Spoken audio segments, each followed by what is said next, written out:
हमारी रचना धर्मिता के मूल में एक राजा होता था। आज दुर्भाग्य से परंपरा समय ने करवट ली है,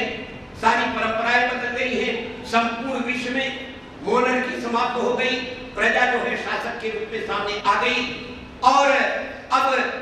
राजाओं को एक पुराने जमाने की विरासत या एक धराऊ तत्व मान करके हम भले ही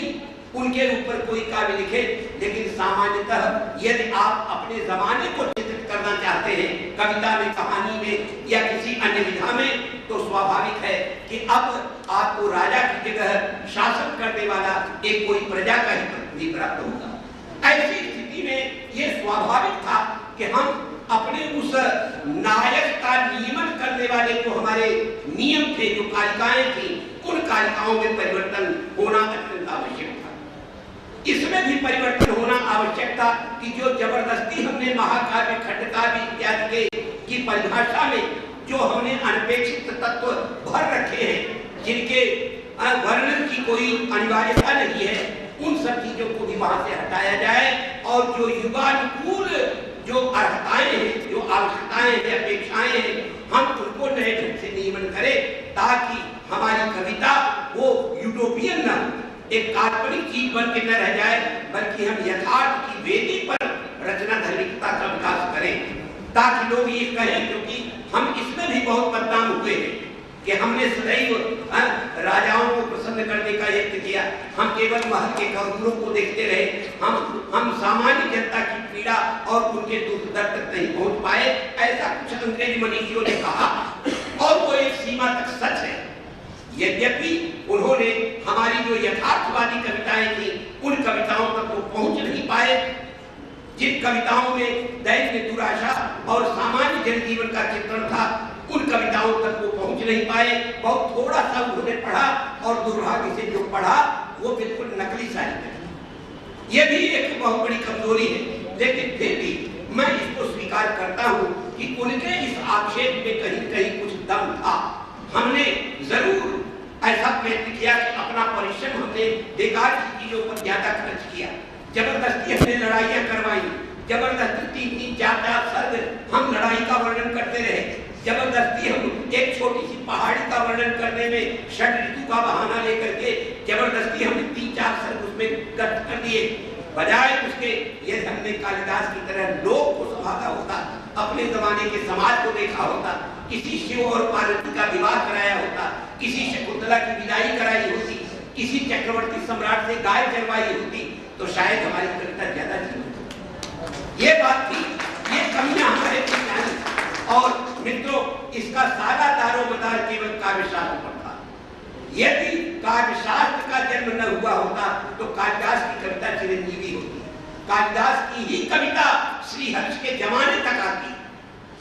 लेकिन ये काव्यशास्त्र क्या बीच में पैदा हुआ, इसने एकदम मेड़बंदी कर दी, इसने चौहद्दी बना दी और एक प्रकार का कंपटीशन, एक प्रकार की प्रतियोगिता रचना धर्मियों के बीच में पैदा कर दी। आपने यदि 4 शास्त्र का ज्ञान दिया है तो मैं 14 शास्त्रों का ज्ञान बताऊंगा।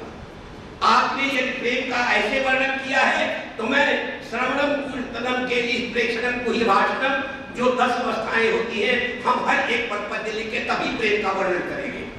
और श्रीहर्ष जैसा प्रतिभाशाली कवि वो भी सहज प्रेम को छोड़ करके दमयंती के वो लगा उन प्रेम की 10 स्थितियों को गिनाने, कि कैसे उसने नर के बारे में सुना, फिर कैसे उसके बारे में अकेले में गुनगुनाने लगी, फिर कैसे दर्पण में अपनी छवि देख करके सोचने लगी कि नर को मैं प्रिय लगूंगी कि नहीं लगूंगी, फिर ये हुआ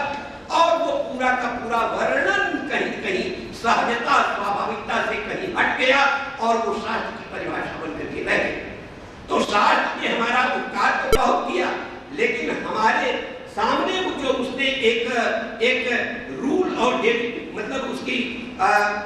जो नियमबद्धता जो उसने पैदा कर दी, उसके कारण हमारी कविता में सहजता समाप्त हो गई, लोक के प्रति हमारा अनुरोध जो है कम हो गया और एक उसमें कृत्रिमता का भाव बढ़ने लगा। तो मित्रों, आज आवश्यकता है कि उन सब चीजों का अच्छी तरह से आलोकन विलोकन किया जाए और कुछ नई बातें सामने कही जाए। मैं अंत में केवल इतनी ही बात कहना चाहूंगा, मुझे अवसर नहीं है कि अभिराज यशोभूषण में स्थापित किया किए गए या किए गए अपने द्वारा कुछ संशोधनों की मैं आपके सामने चर्चा करूं, लेकिन मैं एक बात केवल यहाँ कह करके विश्राम दूंगा, वो ये कि काव्यशास्त्र का अंतिम जो लक्ष्य है वो केवल ये बताना है आज के जमाने में कि आज की संस्कृत कविता में पूर्णता कैसे आएगी। संस्कृत कविता में पूर्णता के आने की शर्त पहले क्या थी और पूर्णता आने की शर्त आज क्या है। और इस पूर्णता के भी मित्रों 3 बिंदु हैं। ये पूर्णता काव्य के स्वरूप की दृष्टि से होनी चाहिए, ये पूर्णता रचना धर्मी जो कवि है उसकी दृष्टि से होनी चाहिए, और ये पूर्णता रचना को पढ़ने वाले आप जो पाठक हैं आपकी दृष्टि से होनी चाहिए। यदि आपकी दृष्टि से कविता अपूर्ण है, यदि स्वरूप की दृष्टि से कविता अपूर्ण है, यदि कवि की दृष्टि से कविता अपूर्ण है, आज कवि है नहीं, लिख के मर गया है, लेकिन वो जो सोच करके उसने कविता लिखी थी, जब तक उस सोच उस प्रयोजन तक आप नहीं पहुंचेंगे उस कवि के साथ आप न्याय नहीं कर पाएंगे। जब तक आपने भल्लट की ये कविता पढ़ी कि ये है कि भल्लट की या किसी भी कवि की ले लीजिए, जो है आचार्य पंडित राज जगन्नाथ की कविता है, आपे गिरेंबर प्रथम परितः पतंगा भृंगा रसाल मुकुलानि समाश्रयन्ते। ये कविता जब आप पढ़ेंगे तो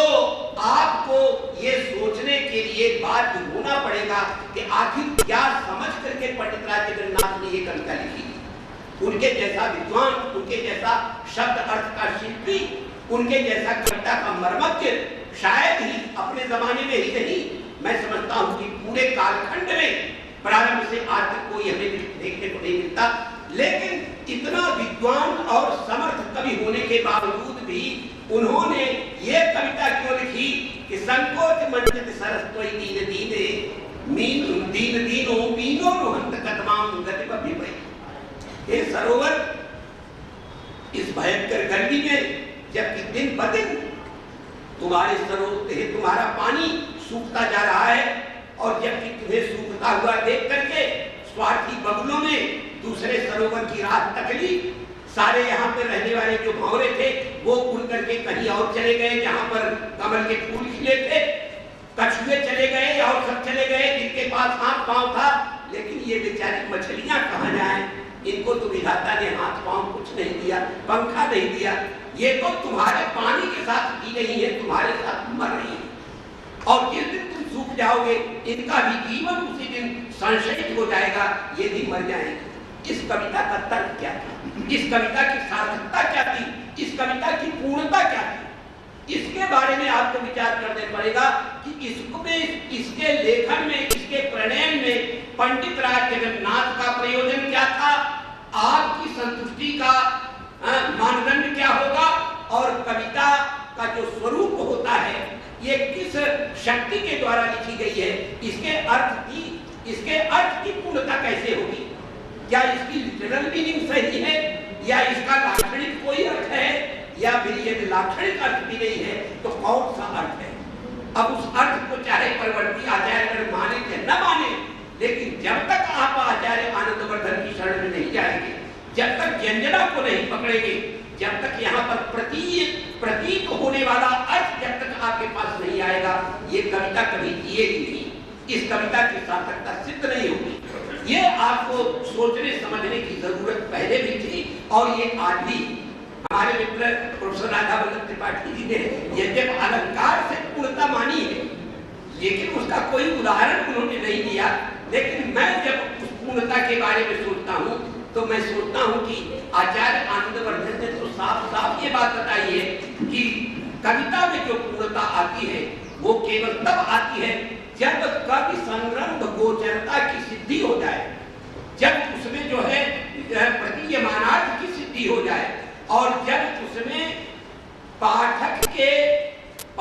की अर्थ विश्रांति,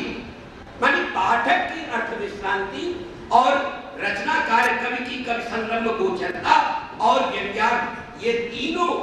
एक ही चीज के 3 पहलू हैं। इन तीनों की त्रिपुटी जब तक कविता में सिद्ध नहीं होगी मित्रों, तब तक जो है कविता न पहले कभी सार्थक थी और न आज कभी सार्थक है। तो मैं इन्हीं शब्दों के साथ अपना व्याख्यान समाप्त करता हूँ, समाप्त क्या यही स्थगित करता हूँ। मैं बहुत ही प्रभावित हूँ आप सबके धैर्य से, संयम से, जिस प्रेम से, जिस आदर भाव से आप लोगों को सुन रहे हैं। मुझे तो बड़ा आश्चर्य हुआ कि मैंने कभी आचार्य कपूर जी से हमारा हृदय संवाद नहीं हुआ था, लेकिन अभिराज यशोभूषण से मैंने आधुनिकतावाद को लेकर के जो बहुत ही असह्य आलोचना की है, पोयम हो अधुनावाद से, ये आधुनिकतावाद क्या है भैया, इसको बताओ हमें। ये पूरा का पूरा हमारा जो अपनी सोच थी, ये कैसे उनसे मेल खा रही है और हम दोनों एक ही घाट पर खड़े हुए हैं। ये मुझे अपने लिए बड़े संतोष और बड़े जो है आस्था का विषय है कि हम लोग एक प्रकार की दिशा में सोच रहे हैं। बहुत बहुत धन्यवाद। के चलते हम थोड़ा कम सुन पाए आपको, आपका उद्बोधन है उससे हम निश्चित रूप से सभी लाभान्वित हैं। अब वेद मनीषी प्रोफेसर दयानंद भार्गव साहब को आमंत्रित करता हूँ कि आप अपने मर्मज्ञ उद्बोधन से हमें लाभान्वित करें। वेद मनीषी दयानंद भार्गव साहब।